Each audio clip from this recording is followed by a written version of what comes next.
Tragedy at a home in Detroit where police say that a grandmother was shot and killed by her adult grandson. It is a crime that has police and the victim's family searching for answers this morning. Brought the family together, but we've always been prayerful, always. So there's nothing you can do.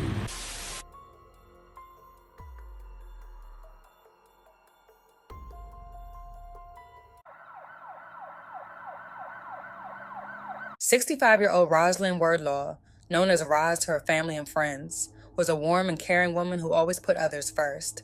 At 65 years old, she was full of love for her family and community. Whether it was a hot meal, a kind word, or a welcoming smile, she had a way of making everyone feel at home. Hey! You know what? They can't fuck with you! They can't fuck with you! Hey!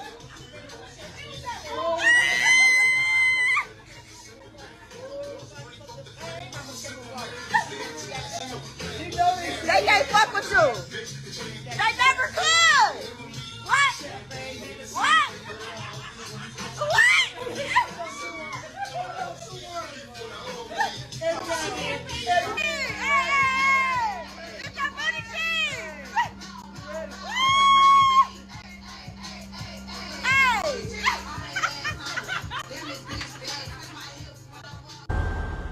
Her family meant everything to her, especially her children. She was particularly close to her son and often shared photos of the two of them, most recently from a fun cruise they took together. Life seemed good for Roslin. She was surrounded by people who loved her, and things appeared to be going well. But then, something happened that no one saw coming, a heartbreaking turn of events that would change everything. On October 9th, Detroit police were called to the scene of a double shooting on Griggs Street near 8 Mile in Wyoming after several 911 calls came in. When officers arrived, they were met with a chaotic and tragic scene, one that would leave the entire community stunned and deeply heartbroken. Police have been here on the scene all morning long. Over here in the 20,000 block of Griggs Street, right off 8 Mile in Wyoming, again on Detroit's west side. The investigation is a few feet away from where I'm standing here in this house, at this house on Griggs Street here. We do know the homicide unit is on scene. Police did release a statement, a short time ago saying this appears to be a murder. The shooter in his 20s, the victim in her 60s. The victims in this heartbreaking incident have been identified as 65-year-old Roslin Wlaw and her 20-year-old grandson, Corey Oliver. Both were tragically pronounced dead at the scene after suffering fatal gunshot wounds. According to the family, Corey is believed to have shot his grandmother around 4 a.m. before turning the gun on himself. They shared that Corey had long struggled with mental health issues that had never been formally diagnosed. A family member said neighbors reported seeing him outside earlier that morning, behaving erratically and threatening people with a firearm. The family believes Roslin may have been trying to de-escalate the situation or take the gun away from her grandson when the tragic shooting occurred. They described her as a loving, protective figure who always put others before herself. Despite the unimaginable grief, the family says this tragedy has brought them closer together. Known for their strong faith, they are leaning on prayer and one another to cope with the devastating loss. They spoke of Roslin's passing as a loss that has left a permanent void, one that words alone cannot fill. As often happens in the wake of public tragedies, social media users began speculating about what may have led up to the incident. One user reflected on the challenges of untreated mental illness and the role of caregivers, writing, "Maybe his parents have reached their limit and grandma stepped in, because that's what grandmothers do. She believed her love could help him.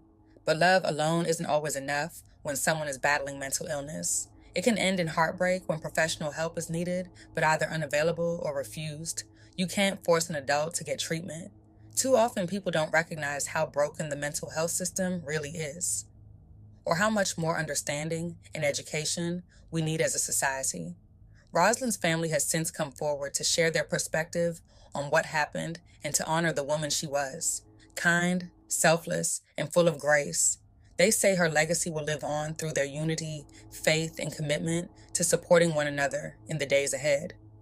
65-year-old Roslin Wlaw shot and killed by her grandson, 24-year-old Corey Oliver, sometime earlier this morning. Police had been out here throughout the early morning hours. Family members coming out here and distraught, very emotional, as you can imagine. It's a very heartbreaking situation. Family telling us mental health definitely a factor here. Detroit police not saying much on the case, but nevertheless, they're saying their thoughts and prayers are with the family. Homicide unit was here. The medical examiner was here. It was a huge crowd again earlier this morning. A very tragic situation. I spoke with a cousin directly related to Roslin Wlaw, and here's what he said about what he learned about what happened this morning and how the family's dealing with it. My cousin was killed by her grandson. He had mental health issues, but they were undiagnosed. He was untreated. The neighbors were saying that he was going around with a gun, and he was threatening people with the gun.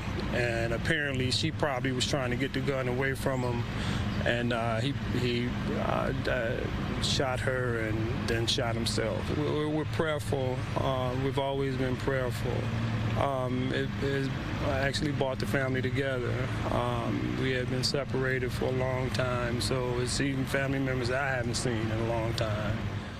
The story of Roslin Wlaw is a heartbreaking reminder that love, while powerful, is not always enough to protect those we care about when mental illness goes untreated. Roslin was a devoted grandmother who tried to help her grandson, Corey Oliver, despite his ongoing struggles with mental health. Her tragic death at his hands reveals the devastating consequences that can occur when mental health issues are not properly addressed. It also highlights the heavy burden caregivers often carry, especially when resources and support are lacking. Overall, this story urges society to take mental health more seriously and to ensure families are not left to navigate such challenges alone. Rest in peace, Roslin Wlaw. Covered mental health stories before and mental health illness. What help and how valuable is it that people need to find help or ask for help or try to help a loved one? Well, we always know of the number, Brandon, of 988. It's a number you can call. It's a number you can text. And the bottom line is that this is a tough reminder when it comes to mental health. If you see of any signs with friends, family members that go undiagnosed, you need to take the proper steps to get it diagnosed and seek the best treatment possible, because people who are walking by, again, just a short time ago, I asked, did anything ever really seem out of the ordinary, anything over the top? People who live in this neighborhood, they said no. But nevertheless, something went undiagnosed clearly, and it led to this tragedy. A grandmother, a good woman in this neighborhood looking out for her grandson. And again, it's just a tough reminder when mental health comes up, definitely address it to the best of your ability. Yeah, sometimes you never know what's going on until it bubbles to the surface. Our prayers are with that family there, John.